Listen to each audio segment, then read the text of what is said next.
ನಮ್ಮ ಎಲ್ಲ ಯುವ ಮುಖಂಡರು ಸೇರಿ ಇವತ್ತು ಮನವಿನ ನಮ್ಮ ಪಂಚಾಯತ್ ಆಫೀಸಲ್ಲಿ ಕೊಟ್ಟಿದ್ದಾರೆ. ಸೊ ಅದ್ರ ಪ್ರಕಾರ ನಾವು ಏನು ಅದನ್ನ ಕ್ರಮ ಕೈಗೊಳ್ಬೇಕು ಅದನ್ನ ಕೈಗೊಳ್ತೀವಿ. ಜೆಟ್ಟಿಂಗ್ ವಿಷಯದ ಪ್ರಸ್ತಾಪ ವಿಷಯಕ್ಕೆ ಬಂದಾಗ ಜೆಟ್ಟಿಂಗ್ ಮಿಷಿನ್ ಬೇಕೇ ಬೇಕು. ಯಾಕೆಂದ್ರೆ ಎಲ್ರಿಗೂ ಗೊತ್ತು ತಾವರೆಕೆರೆಯಲ್ಲಿ ಏನೇನ್ ಸಮಸ್ಯೆ ಇದೆ ಅಂತ ಎಲ್ರಿಗೂ ಗೊತ್ತು. ಮಳೆ ಅಂತೂ ಬಂದ್ರಂತೂ ಸಿಕ್ಕಾಪಟ್ಟೆ ಓಡಾಡೋದಕ್ಕೂ ಆಗೋದಿಲ್ಲ. ವೆಹಿಕಲ್ಸ್ಗಳು ಆಗಿರ್ಬೋದು, ಮಕ್ಳಿಗೂ ಶಾಲೆಗೆ ಹೋಗೋಕ್ಕೆ ತುಂಬಾನೇ ತೊಂದರೆ ಆಗುತ್ತೆ. ಅದಕ್ಕೋಸ್ಕರನೇ ಇಲ್ಲಿ ಯಾರು ಅಷ್ಟೇ ನಮ್ಮ ಮನೆಗೆ ವ್ಯವಸ್ಥೆ ಮಾಡ್ಕೊಡಿ, ನಮ್ಮ ಮನೆಗೆ ಭದ್ರತೆ ಮಾಡ್ಕೊಂಡು ಕೊಡಿ ಯಾರು ಕ್ವಶನ್ ಮಾಡಕ್ ಬಂದಿಲ್ಲ. ಇಲ್ಲಿ ಏನಂದ್ರೆ ನಮ್ ತಾವರೆಕೆರೆ ಒಂದು ಅಭಿವೃದ್ಧಿ ತಾವರೆಕೆರೆ ಆಗ್ಬೇಕು ಅಂತ ಜೆಟ್ಟಿಂಗ್ ಮಿಷಿನ್ ಬೇಕೇ ಬೇಕು ಅಂತ ಕೆಲವರು ಎಲ್ಲರೂ ಇಲ್ಲಿ ಸೇರಿದಿರಲ್ವಾ, ಎಲ್ರಿಗೂ ಅದೇನ ಅವ್ರಿಗೆ ಆನ್ಸರ್ ಹೇಳ್ತಾ ಇರೋದು ಬೇಕೇ ಬೇಕು ಗಾಡಿ ಅಂತ. ಅದಕ್ಕೆ ನಾನು ಅಷ್ಟೇ ಸಾಧ್ಯವಾದ್ರೆ ನಂಗೆ ಜೆಟ್ಟಿಂಗ್ ಗಾಡಿ ತರಲೇಬೇಕು ಅಂತ ನಾವು ಸಹ ನಿಮ್ಗೆಲ್ಲ ನಾನು ಮಾತು ಕೊಟ್ಟಿದ್ದೀನಿ. ಕೆಲವು ಮೆಂಬರ್ಸ್ಗಳು ಸಹ ಆಯ್ತು ಅಂತ ಹೇಳಿದ್ದಾರೆ. ಇನ್ನು ಕೆಲವರು ಮೆಂಬರ್ಸ್ ಸದಸ್ಯರು ಜೆಟ್ಟಿಂಗ್ ವಿಷಯದ ಬಗ್ಗೆ ಅಂದ್ರೆ ಅವ್ರವ್ರ ವಾರ್ಡಲ್ಲಿ ಕೆಲಸ ಬೇಕು ಅಂತ ಕೇಳಿದ್ದಾರೆ. ನಾನು ಕರೆಸ್ಬಿಟ್ಟು ಗಮನಕ್ಕೆ ತಗೊಂಡು ಇನ್ನೊಂದ್ಸರಿ ತುರ್ತು ಸಭೆನ ಕರೆದು ಅವ್ರಿಗೆ ಸ್ವಲ್ಪ ಎಲ್ಲ ಕೂಲಂಕುಷವಾಗಿ ಮಾಹಿತಿನ ಕೊಟ್ಟು ಸಾಧ್ಯವಾದಷ್ಟು ಎಲ್ರಿಗೂ ಎಲ್ಲ 19 ಜನ ಸದಸ್ಯರ ಮುಖಾಂತರನೇ ನಾನು ಜೆಟ್ಟಿಂಗ್ ವ್ಯವಸ್ಥೆ ತರುವಂತ ವ್ಯವಸ್ಥೆ ಮಾಡ್ತೀನಿ. ಏನ್ ಸಮಸ್ಯೆ ಆಗಿದೆ ಮೇಡಮ್ ಇವಾಗ? ಜೆಟ್ಟಿಂಗ್ ವ್ಯವಸ್ಥೆ ಸಮಸ್ಯೆ ಕೆಲವರು ವಿರೋಧ ಅಂತ ಅಂದ್ರೆ ಏನ್ ಅವ್ರ ಮನೆ ಕೊಡಿ ಅಂತ ಕೇಳ್ತಿಲ್ಲ, ನಮ್ಗ್ ಕೊಡಿ ಅಂತ ಕೇಳ್ತಿಲ್ಲ, ಅವ್ರ ವಾರ್ಡ್ ಕೆಲಸ ಕೊಡಿ ಅಂತ ಕೇಳಿದಷ್ಟೇ. ಅದನ್ನ ನಾನು ಅವ್ರ ತಿಳಿ ಹೇಳ್ತೀನಿ. ಜೆಟ್ಟಿಂಗ್ ಮಿಷನ್ ತರೋದಕ್ಕೆ ಯಾರು ವಿರೋಧ ಮಾಡಿಲ್ಲ ಅಂತಂದ್ರೆ ಸ್ಟಾರ್ಟಿಂಗ್ ಎಲ್ಲ ಒಪ್ಕೊಂಡಿದ್ರು. ಲಾಸ್ಟ್ ಅಲ್ಲಿ ಜೆಟ್ಟಿಂಗ್ ಮಿಷನ್ ಬರ್ಲಿಲ್ವಲ್ಲ, ಇನ್ನೇನು ಅದು ಅಟ್ಲೀಸ್ಟ್ ನಮ್ಮ ಅವಧಿ ಮುಗಿತಾ ಇದ್ದಾರೆ, ಒಂಚೂರು ಕೆಲಸನ ಮಾಡ್ಕೋಬೇಕು ಅಂತ ಕೇಳಿದ್ರು. ಸೊ ಇವಾಗ ಎಲ್ಲ ಕುತ್ಕೊಂಡು 10 ಜನ ಪರ 9 ಜನ ವಿರೋಧವಾಗಿತ್ತಲ್ವಾ, ಅವ್ರೇನು ಅವ್ರ ವೈಯಕ್ತಿಕವಾಗಿ ಕೇಳಲಿಲ್ಲ, ವಾರ್ಡ್ಗಳಿಗೆ ಕೆಲ್ಸಕ್ಕೆ ಕೇಳಿದ್ರು. ಇವಾಗ ನಾನು ಕರೆಸ್ಬಿಟ್ಟು ಮತ್ತೊಂದ್ಸರಿ ತುರ್ತು ಸಭೆನ ಕರೆದ್ಬಿಟ್ಟು ನಾನು ಅವ್ರಿಗೆ ಹೇಳ್ತೀನಿ ಜೆಟ್ಟಿಂಗ್ ಗಾಡಿ ಬೇಕೇ ಬೇಕು ವ್ಯವಸ್ಥೆ ಅಂತ ಹೇಳ್ಬಿಟ್ಟು 19 ಜನ ಮುಖಾಂತರ ಸದಸ್ಯರ ಮುಖಾಂತರನೇ ಜೆಟ್ಟಿಂಗ್ ಗಾಡಿ ತರ ಅಂತ ವ್ಯವಸ್ಥೆ ಮಾಡ್ಕೊಡ್ತೀನಿ. ನೀವೆಲ್ಲೂ ಸಪೋರ್ಟ್ ಮಾಡಿದ್ರೆ ಈ ಸಪೋರ್ಟ್ ಹೀಗೆ ಕೊನೆವರೆಗೂ ಇರ್ಲಿ. ಅದು ಕಾಸ್ಟ್ಲಿ ಅಂತ ಏನಾದ್ರು ಹಿಂದೆ ಮುಂದೆ ನೋಡ್ತಾ ಇದ್ದೀರಾ? ಕಾಸ್ಟ್ಲಿ ಅಂತ ಏನಿಲ್ಲ, ಕಾಸ್ಟ್ಲಿ ಆಗ್ಲೂ ಅಷ್ಟೇ, ಕಮ್ಮಿ ಆದಷ್ಟು ತರಲೇಬೇಕಲ್ವಾ, ದುಡ್ಡು ಅದಕ್ಕೆ ಅಂತ ಇಟ್ಟಿದ್ದೀವಲ್ವಾ.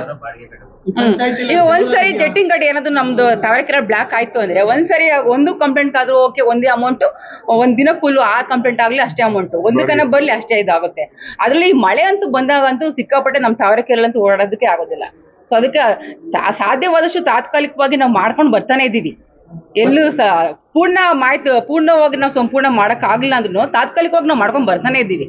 ಸೊ ಅದಕ್ಕೇನು ನಾವೆಲ್ಲ ಏನು ಪ್ಲಾನ್ ಮಾಡ್ಕೊಂಡಿದ್ದೀವಿ ಅಂತ ಅಂದ್ರೆ ಸ್ವಂತ ನಮ್ಮ ಪಂಚಾಯತಿಗೆ ಒಂದು ತರೋಣ ಅಂತ ನಾವು ಮುಂಚೆಯಿಂದನೂ ಪ್ಲಾನ್ ಇತ್ತು. ಅಧಿಕಾರಿಗಳು ಎಲ್ಲ 19 ಜನ ಸದಸ್ಯರ ಮುಖಾಂತರ ಪ್ಲಾನ್ ಇತ್ತು. ಸ್ವಲ್ಪ ಮಧ್ಯದಲ್ಲಿ ಏನೋ ಸ್ವಲ್ಪ ಕಾರಣಗಳಿಂದ ಅಲ್ಲಿಗೆ ಸ್ಟಾಪ್ ಆಗಿ ಈಗ ತರಬೇಕು ಅಂತ ಪ್ಲಾನ್ ಆಗಿತ್ತು. ಸೊ ಅದರಲ್ಲಿ ಕೆಲವರು ಓಕೆ ಅಂದ್ರು, ಇನ್ನು ಕೆಲವರು ಸ್ವಲ್ಪ ಕೆಲಸ ಕೊಡಿ ಕಾಮಗಾರಿ ಅಂದ್ರು. ಸೊ ನಾನು ಕುಂತ್ಕೊಂಡು ಅವನ್ನೆಲ್ಲ ಸಂಭಾಳಿಸ್ಕೊಂಡು ನಾನು ಮಾಡ್ಕೊಡ್ತೀನಿ. ಅವ್ರು ಏನ್ ಅಂದಲ್ಲ, ಅವ್ರು ಹೆಂಗಿದೆ ಒಂದು ಅಭಿವೃದ್ಧಿ ಆಗ್ಬೇಕು ಅಂದ್ರೆ ಅವ್ರಿಗೆ ಖುಷಿನೇ ಅಲ್ವಾ, ಅವ್ರಿಗೆ ಬೇಡ ಅಂತ ಹೇಳಕ್ಕಾಗುತ್ತಾ? ಏನೋ ನಮ್ಮ ಪಂಚಾಯತಿಗೆ ತಾವರೆಕೆರೆ ಜೆಟ್ಟಿಂಗ್ ಮಿಷಿನ್ ಬೇಕು ಅಂದ್ರೆ ಅವ್ರು ಖುಷಿನೇ ಪಡ್ತಾರೆ. ಇನ್ನ ಅವ್ರೇನ್ ಯಾವ್ದೇ ಕಾರಣಕ್ಕೂ ಬೇಡ ಅನ್ನಲ್ಲಲ್ವಾ. ಮತ್ತೆ ನಾವು ಇಲ್ಲಿವರೆಗೂ ಬೀದಿ ಗಿಡಿ ಲೆವೆಲ್ ತನಕ ಯಾಕೆ ತಗೊಂಡ್ಬಂದ್ರು ಅಂತ ಶಾಸಕರು ಅವರು ಇಷ್ಟೊಂದು ಬೇಕಾಗಿದ್ದಿದ್ರೆ ಅಲ್ಲ. ಈಗ ಶಾಸಕರು ಇದಕ್ಕೆ ಒಪ್ಕೊಂಡಿದ್ದಿದ್ರೆ ನಾವು ಬೀದಿಗಿಳಿ ಅಂತ ಅವಶ್ಯಕತೆನೇ ಇರಲಿಲ್ಲ, ನಾವು ಬಂದು ಪಂಚಾಯತಿ ಕೂತ್ಕೊಂಡಂಗೂ ಇರಲಿಲ್ಲ. ಜೆಟ್ಟಿಂಗ್ ಮಿಷಿನ್ ಅವಶ್ಯಕತೆ ಎಷ್ಟೈತೆ ಅಂತ ನಿಮ್ಗೆ ಎಲ್ರಿಗೂ ಚೆನ್ನಾಗಿ ಗೊತ್ತಿದೆ. ಊರಲ್ಲಿ ಗ್ರಾಮದಲ್ಲಿ ಸಾವಿರಾರು ಜನ ಓಡಾಡ್ತಾ ಇದ್ದಾರೆ ಅಲ್ವರಾ. ಶಾಸಕರು ಇದ್ರ ಪರವಾಗಿದ್ರೆ ದಯವಿಟ್ಟು ಶಾಸಕರಿಗೆ ಹೇಳಿ, ಇನ್ನು ಉಳಿದಂತ ಸದಸ್ಯರಿಗೂ ಅವ್ರಿಗೆ ಮನವರಿಕೆ ಮಾಡಿ ಆದಷ್ಟು ಬೇಗ ತರ್ಲಿಕ್ಕೆ ವ್ಯವಸ್ಥೆ ಮಾಡಿ. ಇಲ್ಲ ಮಾಡ್ತೀನಿ. ಬಗ್ಗೆ ನಾನು ಮುಂಚೆ ಶಾಸಕರ ಹತ್ರ ಪ್ರಸ್ತಾಪ ಮಾಡಿದ್ದೆ. ಇಲ್ಲ ತರ್ತೀವಿ ಅಂತ ಹೇಳ್ತಿದೀವಲ್ಲ, ಅದು ಸ್ವಲ್ಪ ಕೆಲವು ಸಮಸ್ಯೆಗಳನ್ನ ಓಪನ್ ಅಪ್ ಹೇಳಕ್ ಆಗ್ತಾ ಇಲ್ಲ. ದಯವಿಟ್ಟು ಕ್ಷಮೆ ಇರ್ಲಿ, ಅದ್ರ ನಾನು ಓಪನ್ ಅಪ್ ಹೇಳಕ್ ಆಗಲ್ಲ. ಒಟ್ಟಾರೆ ಜೆಟ್ಟಿ ಮಿಷನ್ ತರಬೇಕು, ನಮ್ಮ ತಾವರೆಕೆರೆ ನಮ್ಮ ಪಂಚಾಯತಿ ಮುಂದೆ ನಿಲ್ಸ್ಬೇಕು, ಮಾಡೋಣ. ಶಾಸಕರು ಇದು ಮುಂಚೆ ನಾನು ಇದ್ರ ಬಗ್ಗೆ ನಾನು ಪ್ರಸ್ತಾಪ ಮಾಡಿದ್ದೆ. ಪಾಪ ಅವ್ರು ಓಕೆ ಅಂತ ಹೇಳಿದ್ರು.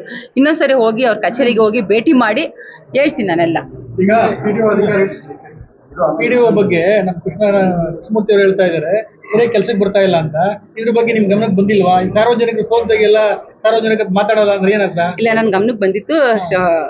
ಅಧಿಕಾರಿ ಅವರು ಸ್ವಲ್ಪ ಹಾಗೆ ಇದು ಮಾಡ್ತಿದ್ರು. ಮೊನ್ನೆ ರೀಸೆಂಟ್ ಆಗಿ ಹಿಂಗೆ ಸ್ವಲ್ಪ ಪಬ್ಲಿಕ್ ಬಂದು ಗಲಾಟೆ ಮಾಡಿದಾಗ ನಾನು ಅಧಿಕಾರಿಗಳನ್ನ ಕರೆದು ನಾನು ಕ್ವಶನ್ ಮಾಡಿದ್ದೀನಿ. ಸೊ ಒಂದು ಇತ್ತೀಚಿನ ದಿನಗಳಲ್ಲಿ ಅವರು ಸರಿಯಾದ ಟೈಮಿಗೆ ಬರ್ತಾ ಇದ್ದಾರೆ. ಗಲಾಟೆ ಗೊಂದಲ ಆದ್ಮೇಲೆ ಬರ್ತಾ ಇದ್ದಾರೆ. ಸೊ ನೆನ್ನೆ ನನಗೆ ಮಾಹಿತಿನೂ ಸಹ ಕೊಟ್ಟರು, ಇವತ್ತು ನಾನು ಬರೋದಕ್ಕೆ ಆಗೋದಿಲ್ಲ ಅಂತ ಅವ್ರೇನೋ ವೈಯಕ್ತಿಕ ಕಾರಣ ಹೇಳಿದ್ರು. ಸೊ ಹಾಗೆ ಸರಿ ಅಂದ್ಬಿಟ್ಟು ನನಗೂ ಹೇಳ್ದೆ, ಇಲ್ಲ ಬರಲೇಬೇಕು ಸರ್ ಅಂತ ಹೇಳ್ದೆ. ಇಲ್ಲ ಮೇಡಮ್ ಈ ಥರ ಅಂತ ಅವ್ರು ಏನೋ ವೈಯಕ್ತಿಕ ಕಾರಣ ಕೊಟ್ಟರು. ಸೊ ಇತ್ತೀಚಿನ ದಿನಗಳಲ್ಲಿ ಬಂದು ಗಲಾಟೆ ಮಾಡಲಿಲ್ಲ ಅಂದ್ರೆ ಕೇಳಲಿಲ್ಲ ಅಂದ್ರೆ ಸರಿಯಾದ ಟೈಮ್ ಬರಲ್ಲ ಅಂತ ಅಧಿಕಾರಿಗಳು ನಿಮ್ಮ ಅರ್ಥ? ಆ ಥರ ಮತ್ತೆ ನಿಮ್ಮ ಅಧಿಕಾರ ಏನ್ ಚಲಾವಣೆ ಮಾಡ್ತೀರಾ? ಇಲ್ಲ ಈಗ ಹೇಳ್ತೀನಿ ಬಿಡಿ, ಈಗ ಬರ್ರಿ ನಾನು ಈಗ ಆತರ ಇಲ್ಲ, ಗೌರವ ಕೊಡ್ತಾರೆ, ಆತರ ಏನಿಲ್ಲ. ಅಧ್ಯಕ್ಷಗೆ ಏನ್ ಬೆಲೆ ಕೊಡುವಂಥದ್ದೇನಿಲ್ಲ, ಕೊಡ್ತಾರೆ.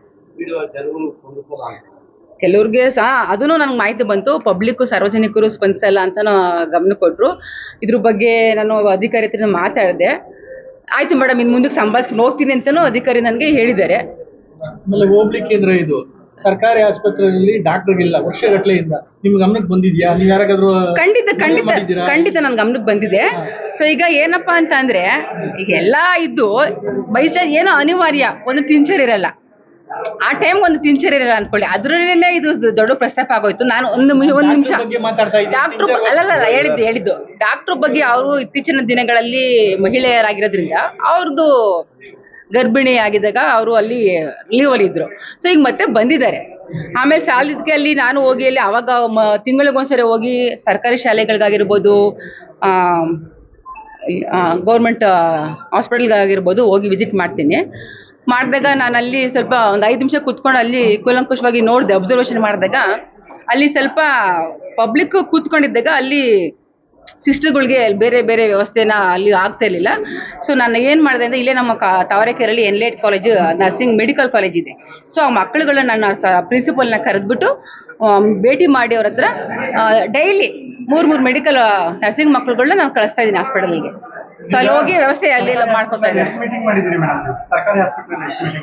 ಮಾಡ್ತಾ ಇದೀವಿ, ತಿಂಗಳಿಗೊಂದ್ಸರಿ 3 ತಿಂಗಳಿಗೊಂದ್ಸತಿ ಕರಿತಾ ಇದ್ದಾರೆ, ಮಾಡ್ತಾ ಇದ್ದೀರಿ ಹಾಸ್ಪಿಟಲ್.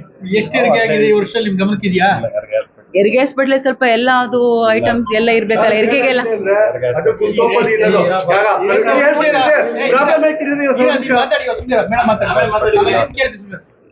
ಹೆರಿಗೆದಿಲ್ಲ ವ್ಯವಸ್ಥೆ ಇಲ್ಲ, ಹೆರಿಗೆದು ವ್ಯವಸ್ಥೆ ಇಲ್ಲ, ಅದು ಖಂಡಿತ ಒಪ್ಕೋತೀನಿ. ಇದ್ರ ಬಗ್ಗೆ ನಾನು ಮಾತಾಡಿದ್ದೀನಿ, ಸಾಹೇಬ್ರ ಹತ್ರನೂ ಮಾತಾಡಿದ್ದೀನಿ.